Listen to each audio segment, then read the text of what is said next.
Alright, as you can see, that's Dune Imperium Bloodlines. This is an expansion for Dune Imperium Uprising or regular Dune Imperium. If you order from Direwolf, they give you this promo card. Love how they say support, your local family game store, but then they do exclusives if you order. So our promo card is the Ruthless Leadership. It is a Sardaukar card. One of the new mechanics that they've introduced in this set, and we'll get to that when I open the box. But it goes to a purple or yellow, and if you have one or more Sardaukar commanders in the conflict, you can destroy 2 cards. Pitch it for 1 buy and 1 sword. And this new option, if you have 6 or more command resources, it lets you put troops in a conflict. I believe that's what that means. I don't know if it's game breaking, but we'll figure that out when we see some of the stuff. Alright, Bloodlines expands both Dune Imperium and Uprising with powerful new tools to achieve victory. Recruit Sardaukar commanders to bolster your fighting force. Unlock potential of all new tech tiles, new leaders, contracts, and cards open to more strategic possibilities than ever before. War seeps across the universe, and the only strongest Bloodlines will survive. This introduces more, fixes to Imperium, maybe more to regular Uprising, because this was actually designed for Uprising in mind. I know a lot of people think that they're kind of pushing it, but I enjoy Dune Imperium. I really enjoy Uprising. And with how Immortality and Ix work with Uprising, Immortality is better, but again, that was designed with Uprising in mind. Ix, not so much. I know a lot of people like the Ix expansion. I personally think it messed up the economy too much and made shipping way too powerful and a priority. But as you can see, it's a small box expansion. We have 86 new cards, 9 leaders, 7 Sardaukar commander miniatures, 14 Sardaukar commander skills, the Ixian embassy board, 18 new tech tiles, 8 contracts, 8 wood pieces, and 2 Siege, which I'm not sure what that is. I don't even remember what I paid for this. Ooh. I do like the way that looks. The Sardaukar. Supposed badasses of the universe until they ran into the Fremen. Alright, we got some leader-specific components, navigation cards, the siege board for Esmartuk, the tactics token for Chani, 12 twisted intrigue cards for Piter. They are marked as ambitious. 32 Imperium deck cards, 18 intrigue cards, 2 conflict cards. I need to buy some Euro sleeves. We have our commanders in plastic and wood. Use whatever you prefer. The command skills, Chum module stuff, and setup. What is new? Okay, so the Sardaukar commanders have specific spots they go hang out at. Mainly the Emperor and the Spacing Guild. Okay, so there are some different rules for setup for regular Imperium, probably because those things don't have anything to do with Imperium's mechanics. But it looks like this is really for Uprising.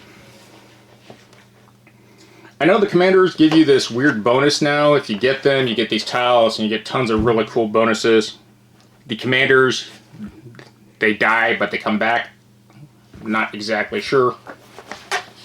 There is now spies with what's called deep cover. That's kind of cool. It just lets you put spies in occupied space with spies. Command, the new mechanic, if you have +6 or more on reveal, you get a bonus effect. Combat icon. Okay, so it's just the combat deploy icon. New wild icons for the scoring of winning conflicts, which is nice. We have the tech module, which is supposed to make the Ix module better. I don't think these tech tiles are compatible with Ix from the way the setup looks. Acquiring tech tiles icons, the way to acquire tech tiles, primary way of this is shown at the top of the Ixian board during turn, which you send an agent to a Lannistrad space. You may acquire 1 tech tile. There's no limit to the number of tech tiles you may have. Okay, combining with Ix. So you can combine them. Okay, to 3 large stacks. To use only tech tiles from Ix, no other part of expansion include detonation device and troop transport shover. Okay, so take out 2 detonation devices and troop transports. To use all of Rise of Ix, do not use the embassy board from Bloodlines instead of place, which that's nice because I really didn't like that embassy board. If yours right, you will be able to place 2 of the Sedekar commanders during setup because Chom board overlay. Okay. Additional rules: some 6 new Hagel cards, the rival cards, which I've never used, and then solo with the tech markers. The House of Gold cards from Rise of Ix. I don't even remember if that had that. I'll have to go double check. And 6-player game, which if I ever get to pull that off, will be awesome. Some clarifications. New updated icon guide with some more clarifications. Okay, not too bad. Check out some of our new tech tiles. Trading depot, which it's cheap. I guess it's good. Gene Lock Vault. Glow globes. You may look at the top card of your deck at any time. Oh, look, it's Paul's ability. Planetary array. Oh, that's cool. Server receivers. Your signet ring is more flexible. Delivery bay. Plasteel blades. Whenever you recruit a commander, trash this. Gain an additional skill. Okay. Still pretty good. Spencer suits. For each injured card you draw or steal during your turn, deploy troop to conflict. Rapid drop chips. Lets you just add troops. Very nice. I also like these aren't super expensive. Well, never mind. Stealth destroying messages. Forbidden weapons.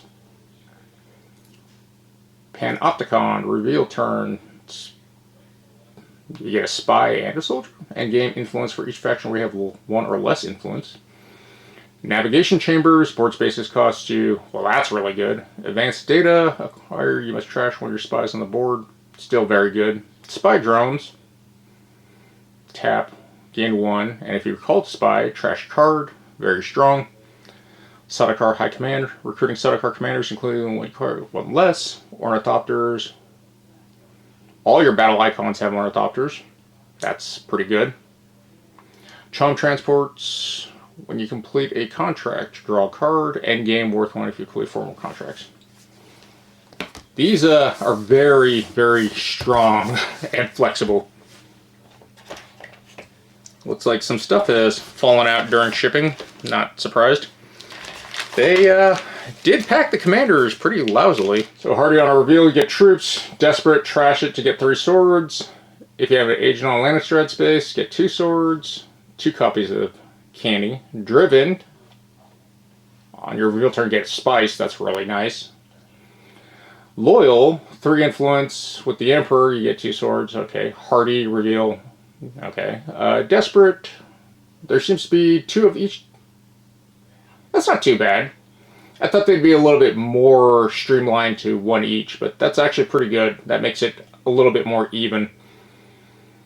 Our new contracts, Spice Refiner, get 2 troops, High Council, pick up secrets, 2 a draw card, that's pretty good. Earn any alliance, 2 and 2 troops is pretty good. Deliver supplies. And meditate, requires an intrigue card, trash intrigue card to draw an intrigue and a card. Harvest. 3 spice and 4 spice. Huh. And then we have the Siege. The new location, which I guess goes over Haga Basin? Unless you recruit Wormstone? That's kind of neat.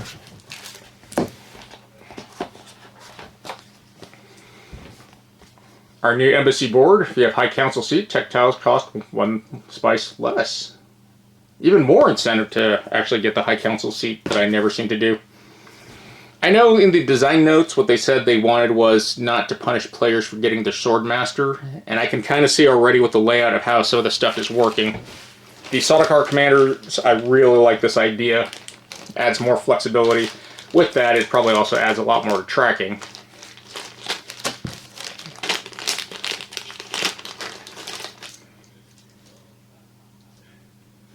They look to be made out of the same plastic that the units are out of the Imperium expansion box.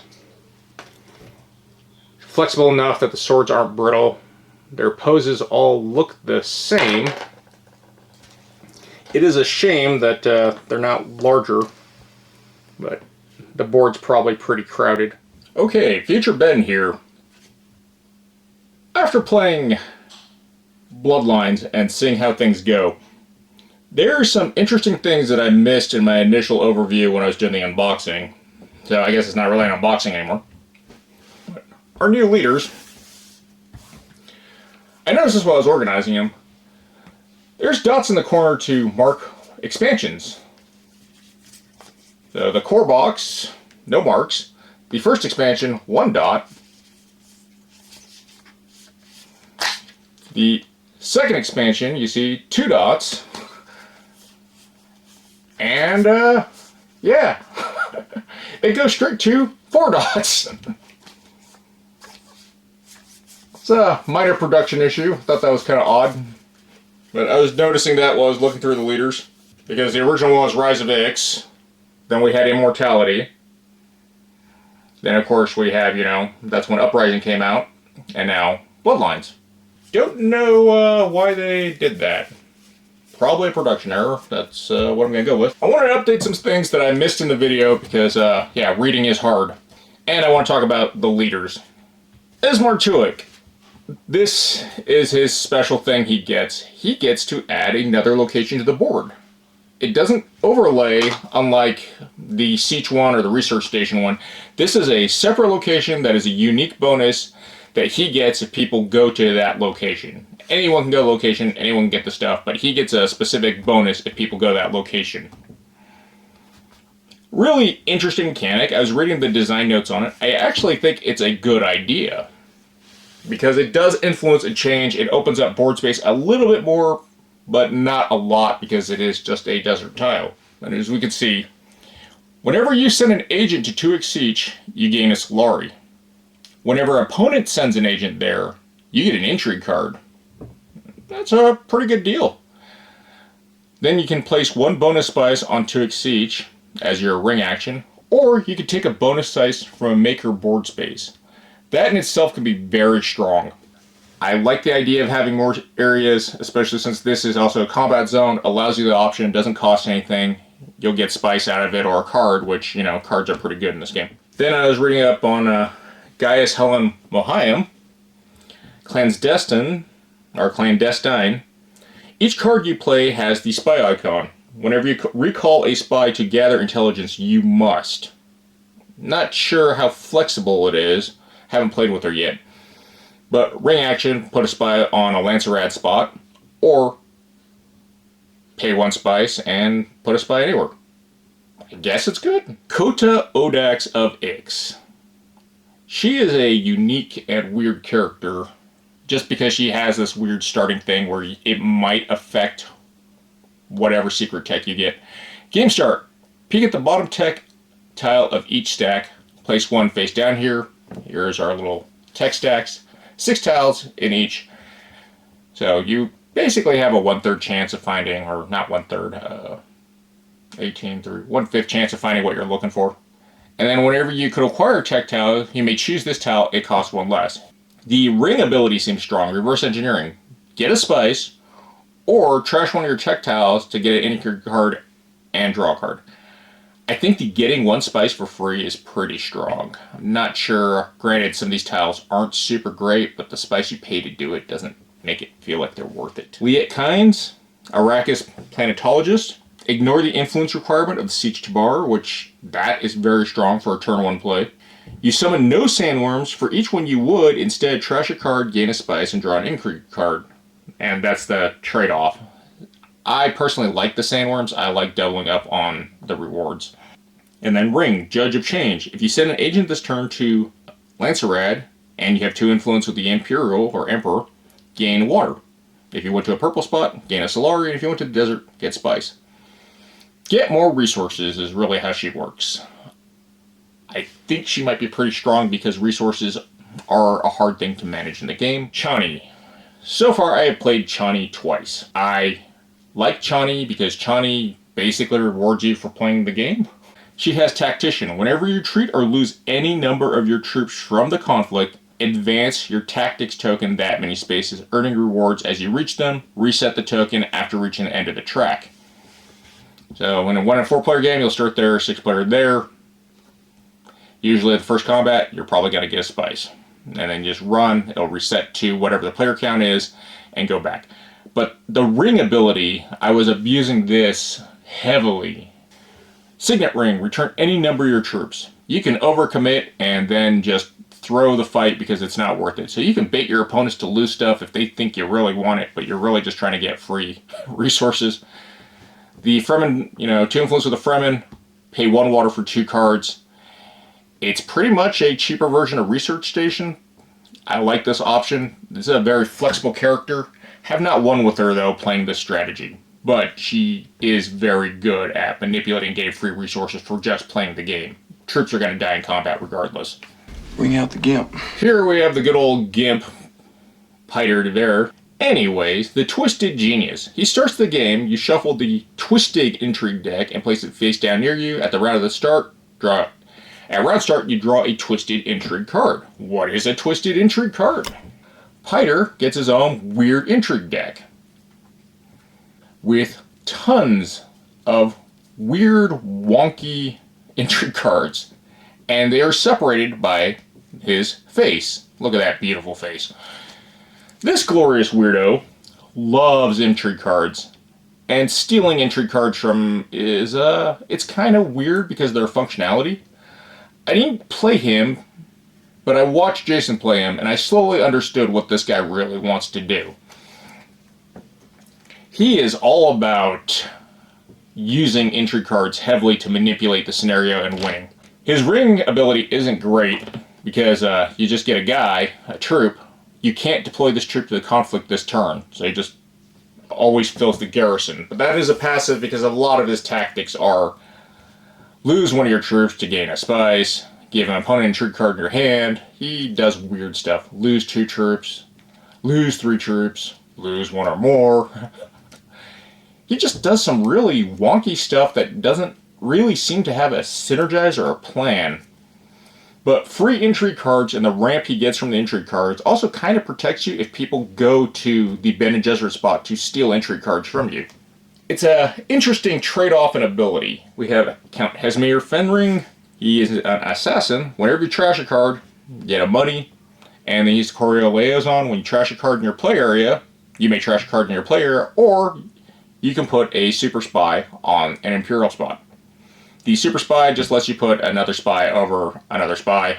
I'm not sure how strong this ability is. The deck thinning, I'm glad they actually built it into a character now.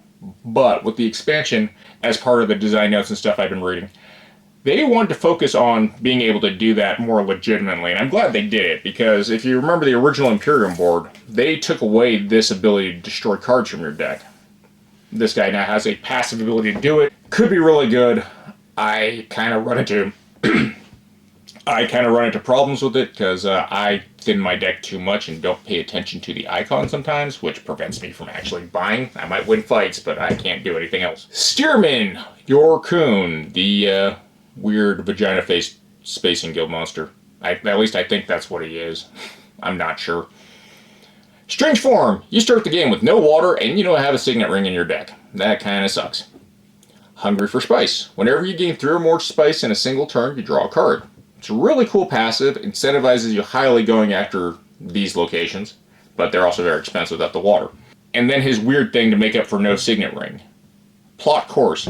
Game start. Shuffle the navigation cards and draw a hand of 5. Choose 4 to place down above in order. And if you notice, there's a 1, 2, 3, and 4. That's where these cards go. When you reach 2 influence with a faction, play the next navigation card above, start from left to right. This ability is actually fairly easy to do, hence the heavy manipulation in this game, because you can drop down, go back, and trigger it. A lot of really neat combos. I kind of find it interesting and also problematic.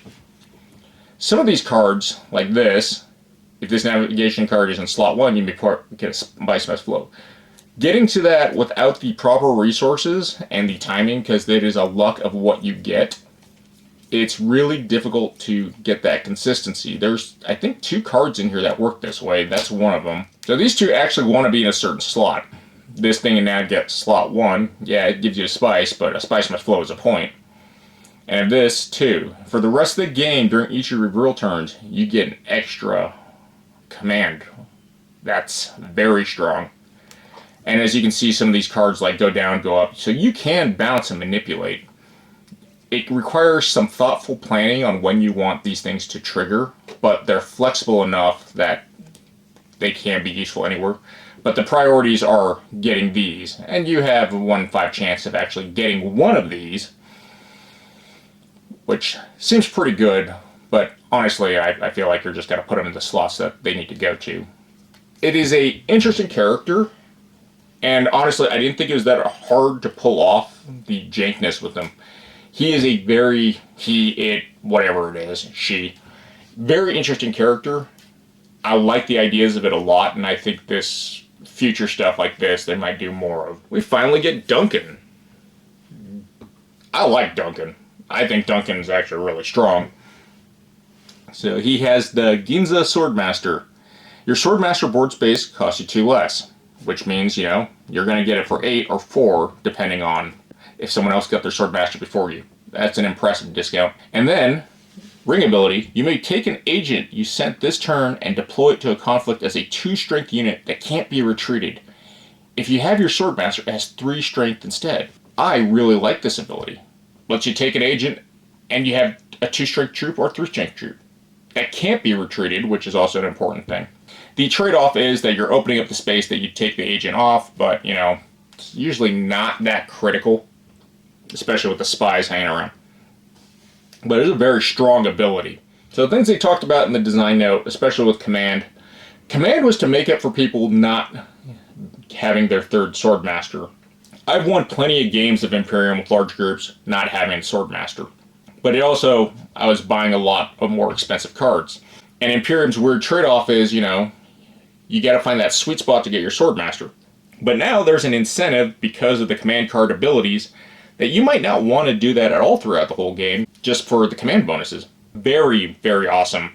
I like that they incorporated that, and they were trying to change it from the normal rush to get Swordmaster, because about pretty much round 5, if you don't go heavy into your Swordmaster, you're kind of behind, and you're not getting a lot of max value out of it. I mean, the fastest I think I bought a Swordmaster was round 3, but I can't remember off the top of my head. Swordmasters, very strong for getting those extra actions, especially if you're like me and you want them to get combat units out when you can build up your garrison a lot. But some people being more methodical than me that don't play the combat route heavily, and they are trying to go do other things like buy Spice Mess Flow, which, you know, I actually saw a game where that paid off. That was amazing, because I never buy the card, because I can never afford it. I also never go to the High Council, and I also very rarely buy these techs, mainly because I can't see them, and I don't remember that they're there half the time. I go for straight combat and straight influence. So I'm happy that the designers have addressed this issue. The Sardaukar Commandos are a very neat addition to the game. I like them. I like them a lot. But I also feel like they're kind of a trap. Some of these ability tokens, and there's 2 of each. The Sardaukar Commandos, you must have them in the conflict to get these effects on your reveal turn. After your reveal turn, if you want to retreat them or do some ability that manipulates them, it doesn't matter. Their effect's already triggered. These guys don't work like normal troops. When they die in combat, they go back to your pool, but they can't be deployed. You have to pay 2 Solari to get them back and put them in your pool. And you can do this on an agent turn or reveal turn. As long as you have the money, you can pretty much bring them back at those times. But you really want to have a constant flow of these guys, and this is where I think they're kind of a trap, because they get very costly dying. When these guys die and come back, there is a tech tile here that reduces the cost down to 1, still constantly paying 1 Solari when your troops are going in and out of combat dying. In retrospect, I should have realized this when I was playing the game, these are very strong, and I think that's the balancing for it. But it kind of makes these very situational and a trap to plot. Things I've also noticed while playing, If you're the first player and you are not playing with the contracts, going here will allow you to buy. And this is a huge incentive because usually I have no reason to go to the Emperor. I don't think he's very, out of all these spots, I think he's the least valuable. But you just take your 2 Solari, you can buy your Swordmaster, and then you can pick your tech. Once you get your tile, that's yours, a new one's revealed, and now that's in the row. You cannot have 2 of the same tiles. They're unique and separated by that. If you notice something really jank, there's 2 of these Sardaukar commanders hanging out. In a 3-player game, 2 to 3 player game, you only have 5 out at locations.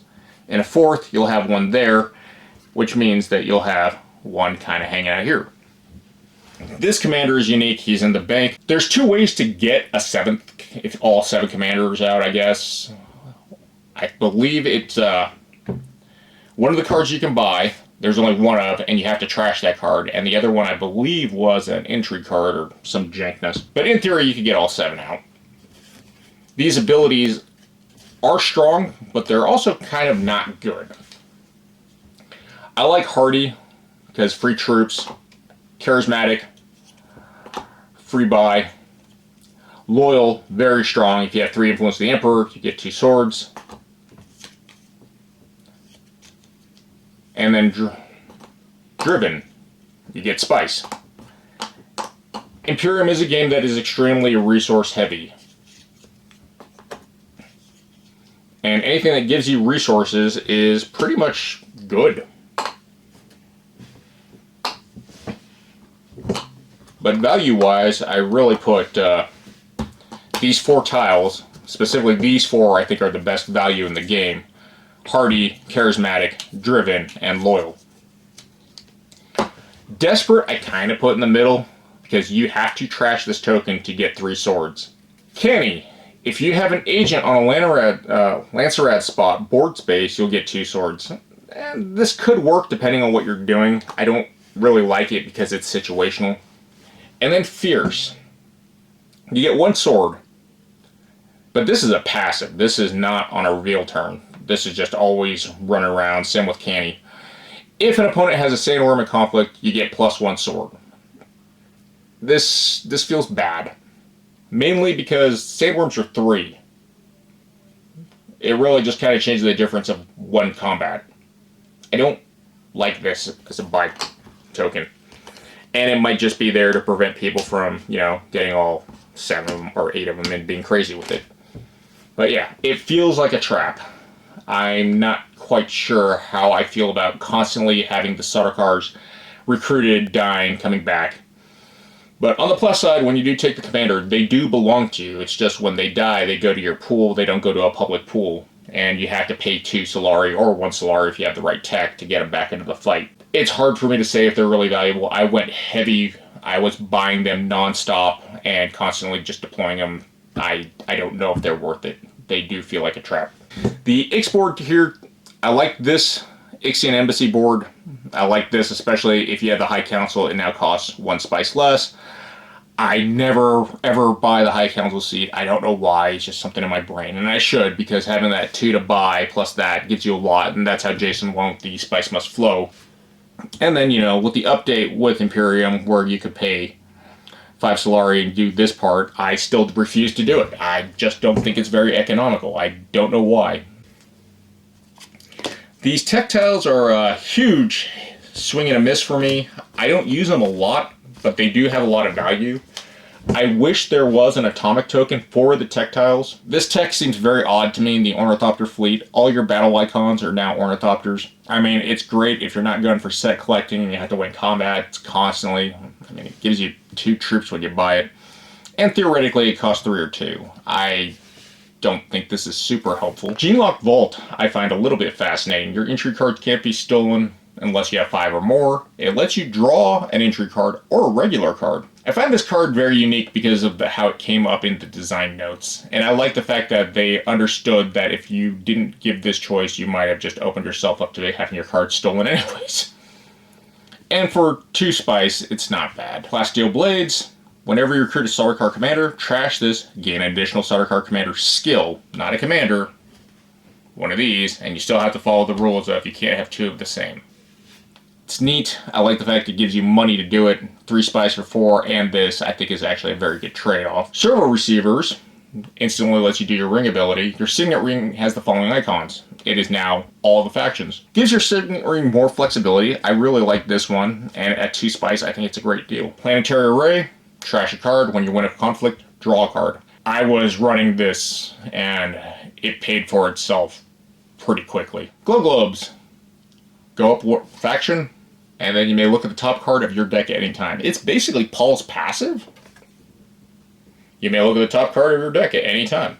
Don't know if it's really that great. I like the ability, but I don't know if I'd pay for it. I mean, it does help you a lot when you go to locations that draw cards. Iffy, but for 2 spice, it's not bad because it does give you rep. Forbidden weapons. This was a funny thing that came up on the design notes. I actually really like this one a lot. You buy it for 2, blow up the shield wall, and you get a troop. Then on your real turn, you must choose. You get 3 combat, and you have to lose reputation, or you lose all your spice and trash this card. I find this is a hilarious thing. Opening strategies with it, it could be really strong. 3 swords in combat is a pretty good deal. And if you don't have any spice, what do you care? Late game, this is a value to balance it. You're just constantly burning rep points. Honestly, if you're at maxed out and no one's getting close, it's a good deal. Sardaukar High Command. This gives you a VP. Recruiting a Sardaukar commander, including the one when you acquire one, costs 1 less. I don't really like this. 7 spice is because of the VP. This side thing, I just, especially when there's not enough Sardaukar running around to even recruit. This seems like a waste. Suspensor suits. For each injury card you draw or steal during your turn, deploy a troop in conflict. This seems to go very well with Piter. This is a neat card. Gives you more options too if you really are trying to play secrets a lot and mess with people. I think it's alright for 3 spice. Delivery Bay. During your reveal turn, if you have command, you get 2 extra money. You get to draw a card. It's iffy. Especially if you're going for command stuff, I see this working, but if you're not. We have the Chom Transports. When you complete a contract, draw a card. Endgame worth Solari, or worth points. If you have completed 4 more contracts, it gives you a contract. It's like work to win more.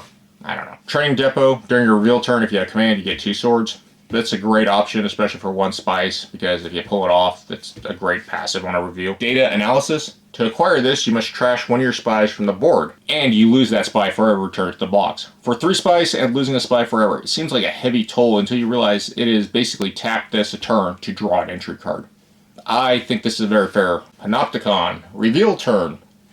Deploy a spy and troop. Endgame, gain 1 influence for each faction where you have 1 or less influence. It's kind of like you're trying to set up and plan it, but I don't like the jankness of it, especially costing 5. Spy drones is pretty interesting that you pay 5 spice, you dump basically 2 of your super spies, which again, that occupies another spy space. So if someone's trying to block you off from Highliner, you get it back. But it's a tap action, or use action. You get 1 Solari, and if you recall a spy, you get to trash a card.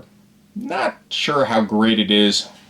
I haven't gotten a chance to use it. Navigation Chamber. 5, you go up rep, which is always a strong thing, but board spaces cost you 1 spice or 1 Solari less. I really like this passive income thing just because you do have to pay resources, and spice and money are things that you're going to fight over a lot. This, I think, is a really cool ability. It also makes me wonder, if I could use Spice Refiner with it to get 4 Solari and not have to pay that 1 spice for that action.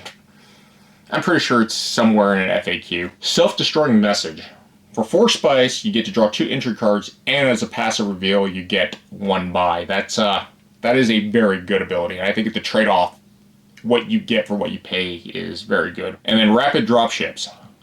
I personally like this ability a lot, especially you're going to use it the turn you get it. There are turns where you're just not going to be able to deploy enough troops to a combat, or you just don't have the option. This makes up for it. 4 spice for 2 troops that go straight into combat. Yeah, I know you could just go to like other locations that do it, but this is a good thing to keep in your back pocket, especially when it comes to that 1 battle you need. Now, my problem with all these tech tiles is, depending on what happens, the last game I played with these, we ended up having the these were our 3 top techs, and they just sat out there, and no one wanted to spend 5 or 7 spice to do this because we were just doing the normal terrible thing in this game, which is if you got 5 spice and you have the space to do it, you're going to go to Highliner. It does not fix or address the problems I have with Highliner.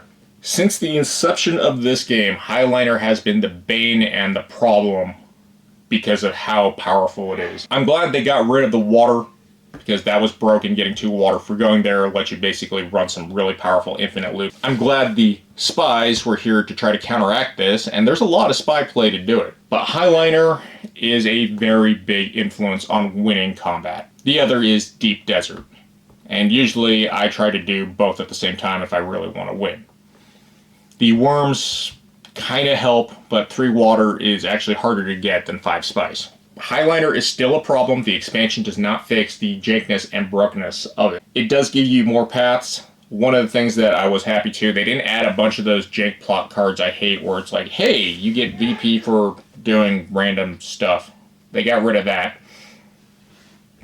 Bringing back the tech tiles, I'm not gonna say it's a good or bad thing. I personally don't like these. I don't use them a lot just because of how it is. When they introduced the atomic token to clear the market row, I thought that was a brilliant idea, and it's very useful. They need something like that for the tech tiles because of how weird their costs are, that they just don't synergize. Piter doing his weird intrigue shenanigans, the Guild Navigator doing the theme of, like, you know, being able to see parts of the future. I think those are really neat ideas. The Sardaukars, I like him, but I also kind of feel like they're a trap. I have no idea if they really are that helpful. They feel like they're super helpful, but... So the 2 games I got in, one was a 2-player with House Hagul, and it was a slog. I don't know why. I could not figure it out. And then the next one was a 3-player game, and I was doing pretty bad. And then I was able to ramp up slowly, and I was playing Chani both times. It was a pretty interesting turnout. It's very unique. Point-wise, the first game barely got to 9, and that's what won after the 10 conflicts. That was actually very odd for us. And then the other game we played, by turn 8, Jason got to 10 buying Spice Must Flows, and I got to 9. If he didn't buy that Spice Must Flow that turn, I could have probably taken the lead the next game. But it was a really close game on the second game, and after understanding more of the concepts and ideas of it, Bloodlines definitely adds more to what I like about Dune Imperium. The caveat being said, though, is it required or needed? That's a hard call. These tech tiles I don't think are needed. New jank abilities I don't really think were needed. The Sardaukar commanders, while interesting, I don't think they're really a fix. The command ability on the cards, being able to buy if you have 6 or more, I think is a good idea. And I think that is a fix towards how broken it can be with Swordmaster. But that didn't really need to be this giant $40 expansion. And it's not that big, and $40, I don't know, you gauge your mileage of what you get out of it. But 7 plastic minis or 7 wooden cubes and a bunch of cardboard with no real changes to the board, it's not a lot. It says it added like 90 some odd cards, but in reality it only added 24 cards specifically to the Imperium row. I mean, 10 cards here are that, and the rest were entry cards. You get 2 more combat conflict cards, but that's a 1 and a 2, and the chance of drawing those still slim. Yeah, it's in a really weird spot. Like, I like Imperium. I'm glad I bought Bloodlines. I like having more options. I like having more playstyles. This didn't bother me as much as Ix did. Ix is a same size box. Ix added way more jank than I liked. But my thing about Ix that I despise the most is how Ix ruined the economy in the game, and it turned the guild shipping track into this priority and the monopoly that you had on it. And there was really no way to get around it. That's what I didn't like about Ix. I didn't like the technology either, and I didn't like that they included a lot of plot cards that were just like, oh, here's extra points for holding on to them. I was just like, I hate these cards. But some people like them because it's part of the whole plotting intrigue. I'm a master plan, I'm scheming. You know, I get it. I liked Immortality more just because Immortality added stuff that was separate from your normal deck. You could just put your units, plot, buy that. It was easier to do and manage without making the market deck inconsistent. I also like the fact that, yeah, if you wanted to go research, there's points legitimately that you could see and you could race people and actually understand how it went. As far as Bloodline goes, it's a mix really of the two, because I don't think a lot of it is super necessary, but I also don't think it hinders the game like Ix did. Ix changes the game a lot in my opinion. This doesn't. This enhances while Ix kind of reroutes it to its own weird way, and a lot of people love Ix. Don't get me wrong, there are things I like about it, but I don't like Ix. 25 cards added to the normal Imperium deck. It's not a lot, and hopefully they keep it if they're going to do another expansion around that. The market deck isn't so big that it's going to screw it up yet. As far as the intrigue cards, adding more intrigue cards that, I mean, they are what they are. Usually do more jank things, and especially when they're thematic, like they're going to combo and do stuff like how they work with the Sodacar or the Tactiles or some of the leaders, and that's not bad. But this game expansion doesn't bloat it. It feels more like Immortality than Ix as far as an expansion goes, and I'm pretty sure Immortality was like $40 also. Don't quote me on that, I gotta go double check. But yeah, that has been my first impressions of Dune Bloodlines. Thank you guys for watching. If you like what I do, please subscribe to the channel. I am continuing my holiday traditions or yearly traditions of doing the 2025 giveaway. If you haven't seen that video, check it out. You might win some cool stuff. You don't have to subscribe to enter, but I do need you to leave an appropriate comment. Other than that, take care of yourselves. Have a happy new year, and GG's.